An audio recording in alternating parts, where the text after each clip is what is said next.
Olá, pessoal! O Linkados na Área de hoje relembra, para que nunca esqueçamos, dos 60 anos do golpe militar no Brasil. Queremos falar sobre o espaço prisional que mais abrigou presas políticas no Brasil, conhecido como a Torre.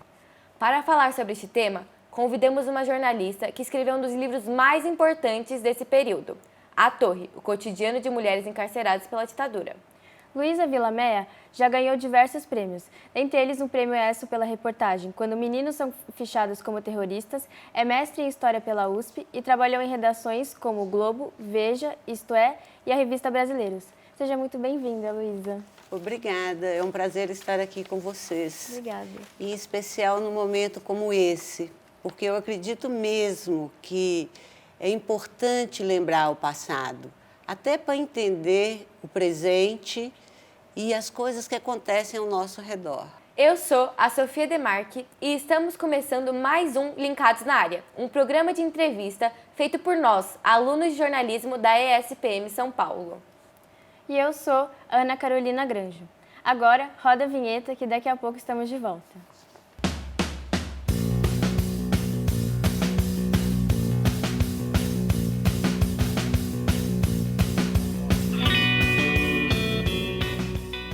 Luísa, a torre ficava no antigo complexo prisional do Tiradentes. A gente sabe que agora só tem um portal para lembrar o que aconteceu. Como que você chegou nessa história?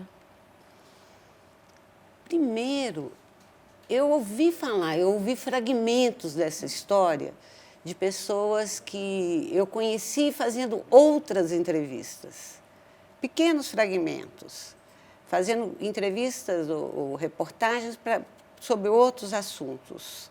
E até que, em 2010, num contexto de campanha presidencial e que tinha voltado muito à tona a expressão terrorista, eu pensei em fazer uma matéria sobre a torre. Aí foi uma primeira matéria, porque eu queria mostrar um outro lado da história, mas foi com os limites de uma reportagem, ou seja, mostrou um determinado retrato num determinado período, com algumas entrevistadas, mas dentro dos limites de uma reportagem. Até tempos depois eu resolvi fazer o livro, ou seja, mergulhar numa pesquisa. Só que, na verdade, desde que eu fiz a reportagem, eu fiquei com vontade. Custei para ter condições de fazer isso, porque quando você entra numa empreitada de um livro é diferente, exige muito mais tempo, exige muito mais dedicação. Como foi contar a história das 132 mulheres que viveram lá? Teve momentos muito difíceis, teve momentos que as entrevistas eram permeadas por lágrimas, por silêncios intensos, porque tinha um lado muito forte de dor, de lembrança ruim. Agora, teve momentos muito engraçados também, sabe? Que, de repente, a pessoa que estava chorando, daí a 15 minutos estava rindo, porque lembrou de algo engraçado, de algum episódio curioso. Então, foi essa montanha-russa de emoções e, ao mesmo tempo, muita pesquisa. Eu fiz muita pesquisa, fiz pesquisa em arquivos particulares, em arquivos públicos, principalmente no arquivo do Superior Tribunal Militar, em Brasília, e aqui em São Paulo, no acervo do DOPS, que fica no Arquivo Público do Estado. Para quem está começando a fazer mais entrevista e aprofundando temas na faculdade, eu tive uma dica, não, eu já sabia disso, mas isso ficou ainda muito mais forte no trabalho desse livro, que foi como que a pesquisa e a entrevista, elas se retroalimentam. Para quase todas as entrevistas, eu levei documentos que eu encontrei nesses arquivos da repressão. E esses documentos, eles desencadeavam memória. Vocês querem um exemplo? Tem um que eu acho muito interessante, é de uma operária, e eu tinha encontrado um ofício de 3 páginas, no qual ela listava 43 objetos da casa dela que tinham sido levados pelos homens da repressão no momento que ela foi presa. Então, ela listou de tudo, da cinta-liga, à máquina de costura, da panela de pressão ao velocípede do filho. E ela não se lembrava disso. E sendo que ela era uma daquelas pessoas que lembrava de muita coisa. Ela teve uma trajetória muito rica, muito aventurosa. E só um parêntese, essa entrevista foi feita 50 anos depois que ela fez o ofício. Então, é mesmo normal que a pessoa tenha se esquecido. Mas quando ela viu aquele documento, que ela foi reconhecendo, ela foi contando cada detalhe de cada objeto.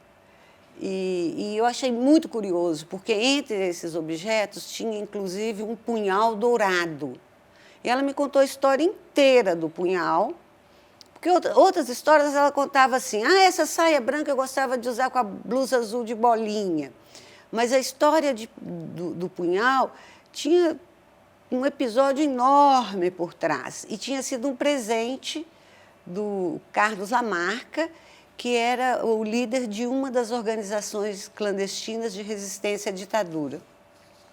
Claro que no ofício ela não contou isso. Isso aqui era um presente do Lamarca.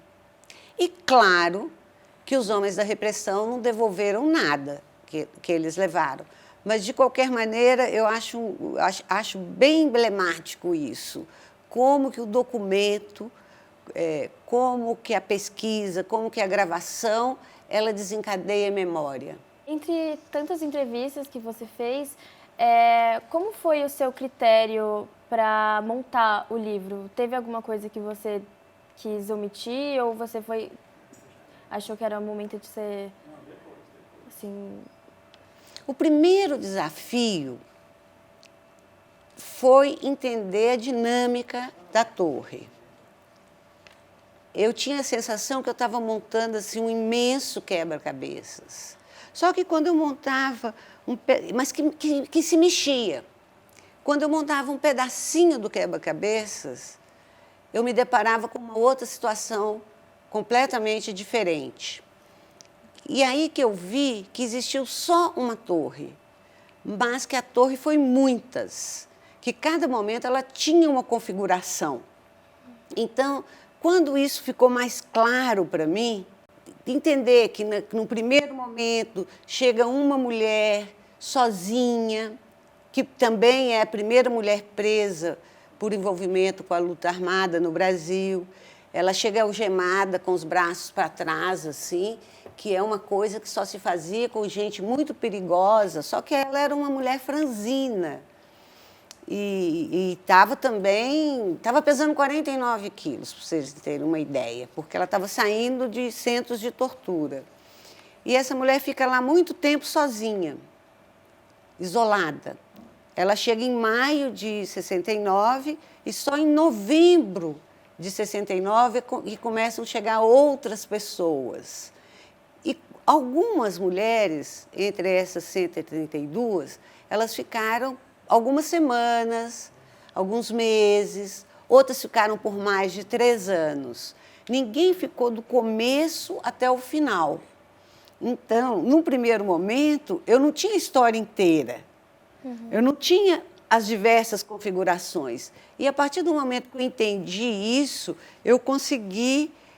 que eu tive a ideia de contar a história por meio do que acontecia lá dentro.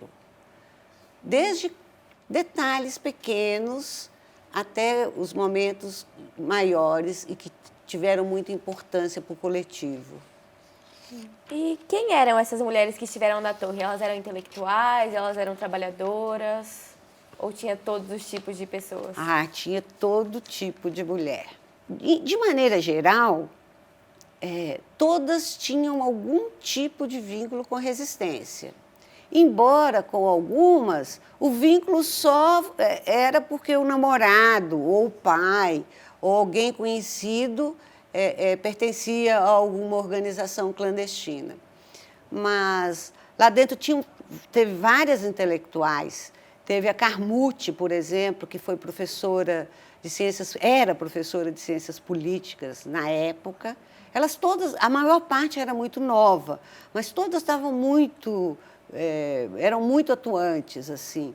Teve a Terezinha Zerbini, que já era uma senhora, uma advogada casada com um general. Ela também esteve presa lá. Teve muito estudante mesmo. E teve muita operária. O grupo era bem heterogêneo. E a idade também variou de 18 a 55 anos. Essa mulher de 55, aliás, era uma figuraça, sabe? Ela se chamava Tercina, era uma senhora que desde os anos 50, na cidade que nasceu no Pernambuco, ela já era militante, depois vem para São Paulo, para Osasco, e ela que, inclusive, leva o filho, que é operário, para ajudar a organizar aquela grande greve de Osasco de 1968 e também para entrar na VPR, que era uma das organizações clandestinas que existiram nesse período. Existiam, né, diversos perfis de mulheres. Como era essa convivência entre elas, assim, esse choque de gerações dentro da militância? Tinha uns momentos mais complicados por conta de besteira. Tipo assim, as que eram operárias, que eram donas de casa, que eram mais velhas, elas estavam acostumadíssimas a pôr ordem nas coisas, ter tudo limpíssimo, tudo impecável.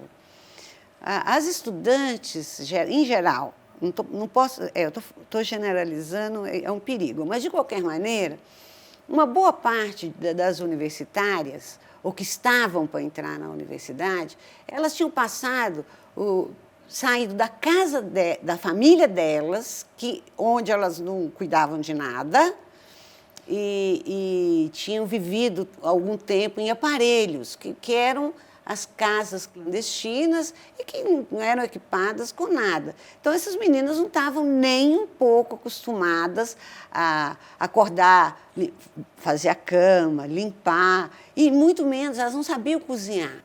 E chegou um momento na torre que elas conseguiram cozinhar a própria comida.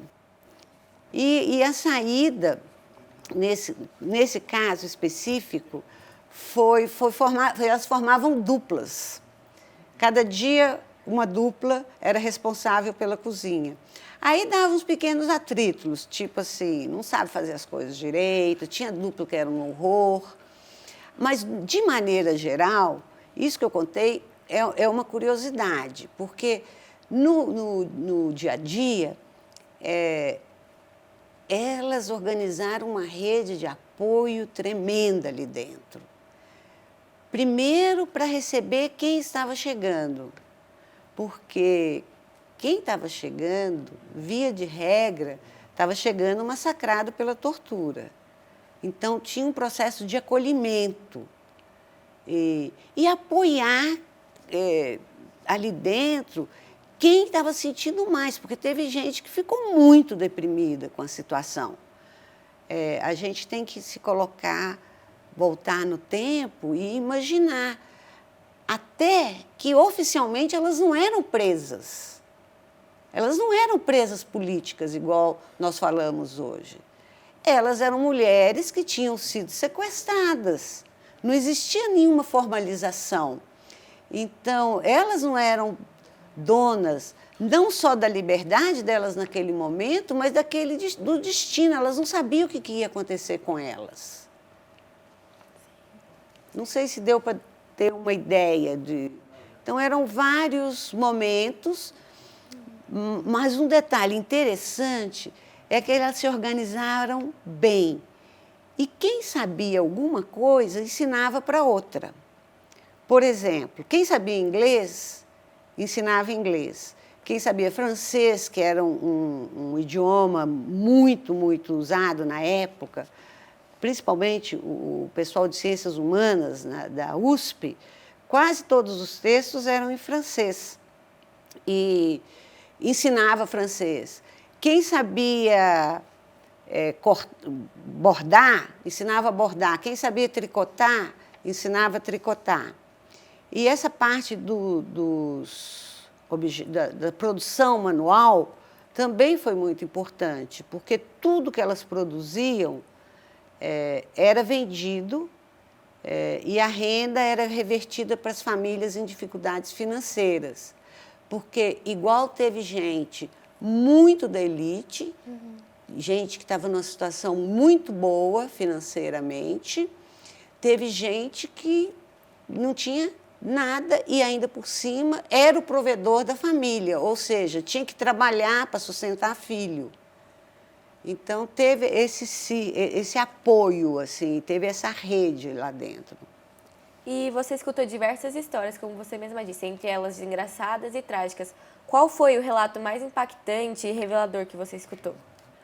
Essa é uma pergunta muito difícil, Sofia. Talvez um que tenha repercussão até hoje, eu não a entrevistei, mas várias pessoas me falaram da diretora de teatro Eleni Guariba. Era uma mulher muito ativa, muito talentosa, e ela estava presa na torre havia 10 meses, quando chegou um alvará de soltura. E ninguém entendeu nada. Por que libertar a Eleni sem julgamento? Se ela tinha um papel tão importante na resistência. Então, elas tinham um ritual de despedida, quando alguém era libertada, que elas se postavam assim numa escadaria que tinha na torre, e cantavam e comemoravam a saída. A saída da Eleni não foi comemorada desse jeito. Até cantaram, mas com dor. E não deu outra. 2 meses depois, o mesmo juiz que mandou soltar, mandou prender. O juiz Nelson Guimarães, da 2ª Auditoria aqui de São Paulo. E acuada, quando soube da ordem de prisão, a Eleni avisou para o advogado dela e tentou se refugiar no Rio de Janeiro. A última notícia que se tem dela é na Casa da Morte, que era um centro clandestino, já não era um centro clandestino de tortura, era um centro clandestino de extermínio, que existia em Petrópolis. Então, a última notícia que se tem da Eleni é de julho de 1971. E até hoje não se sabe exatamente o que aconteceu com ela, não se sabe onde estão os restos mortais. Ela tinha 2 filhos pequenos e ninguém sabe o que aconteceu. Ela é desaparecida política. Teve outros relatos marcantes também, e para mim é muito difícil de pensar, de eleger um. Esse talvez também me venha à cabeça agora por conta da comissão sobre mortos e desaparecidos. É uma comissão que foi instalada ainda no governo Fernando Henrique e que vinha aos poucos investigando esses casos, porque são 434 casos de mortos e desaparecidos no Brasil. E essa comissão foi encerrada, foi anulada, fechada, esqueci o termo jurídico para isso, na reta final do governo anterior. É uma comissão federal, e essa comissão ainda não foi reinstalada. Então, são muitas histórias que estão pairando no ar, que ninguém sabe o que aconteceu com essas pessoas. Como você também acabou de citar, o espaço físico da torre era muito importante para a comunicação das presas. Como que funcionava essa dinâmica, assim? Como que elas contornavam a situação que estava acontecendo e mantinham a sanidade? Elas mantinham a sanidade se ocupando, porque elas se ocupavam o tempo todo. Elas estudavam, faziam o trabalho manual, tinha que entrar na escala da limpeza, tinha que estar na escala da cozinha. Elas faziam exercício físico muito grande.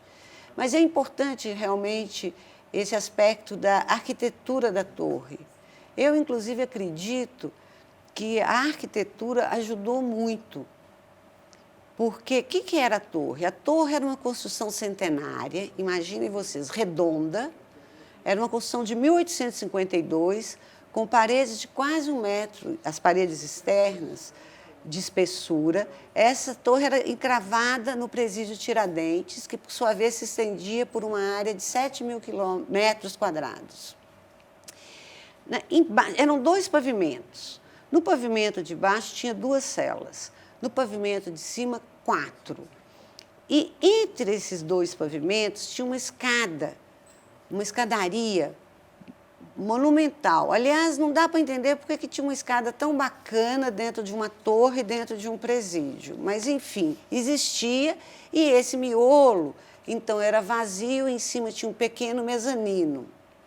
No começo, elas ficavam na tranca, como elas dizem. Elas ficavam trancadas, totalmente isoladas, trancadas dentro das celas.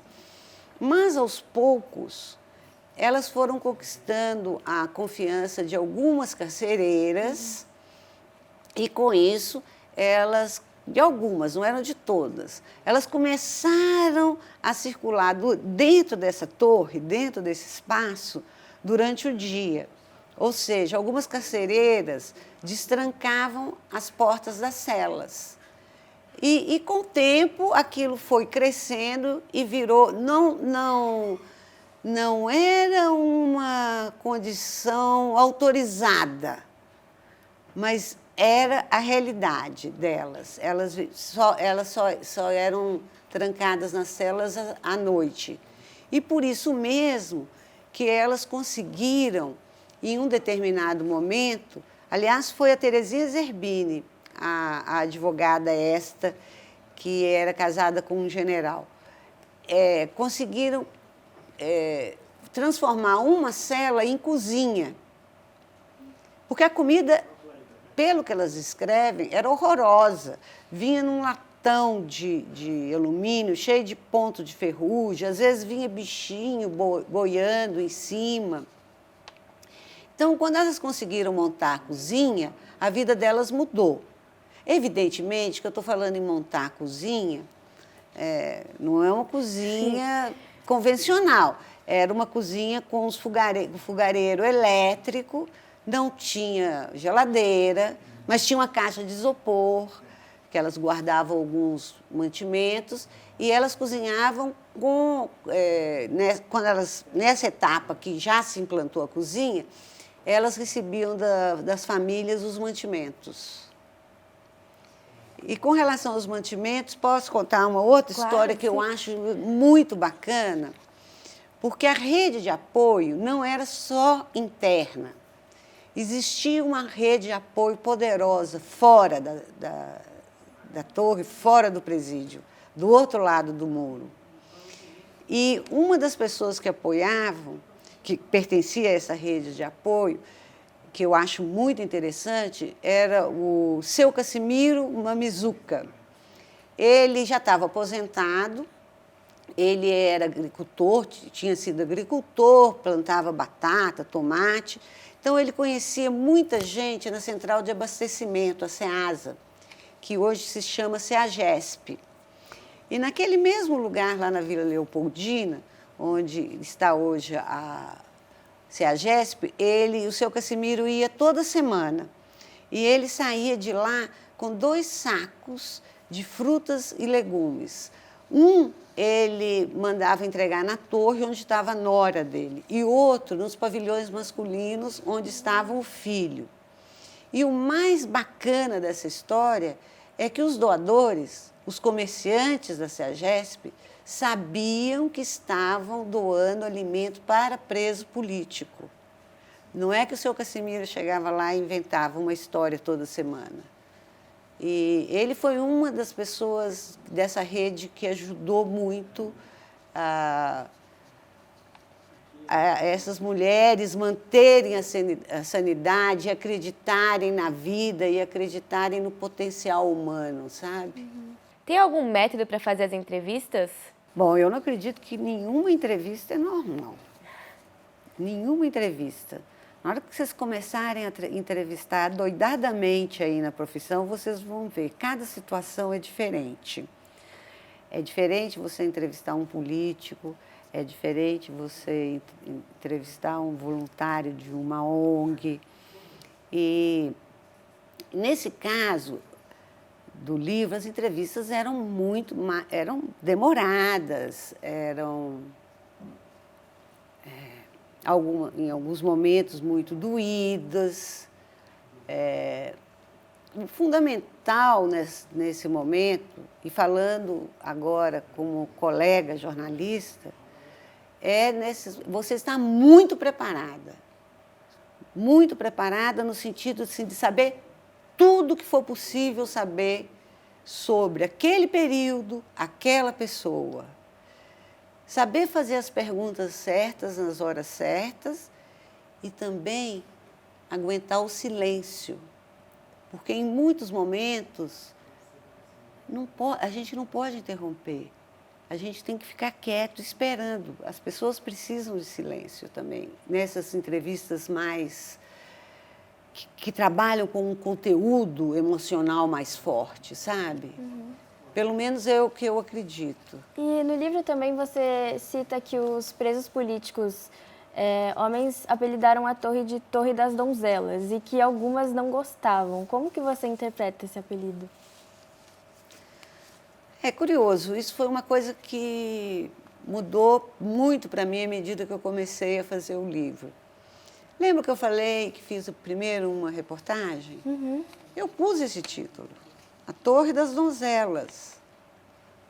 E só depois que eu entendi que era muito mais que isso.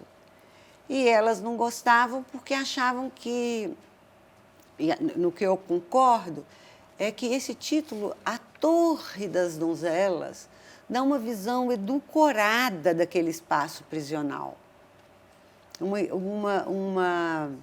Uma visão romantizada. E aquele foi um momento muito difícil na vida delas. Tem gente que tem sequela física, até hoje, por conta do que sofreu nesse período.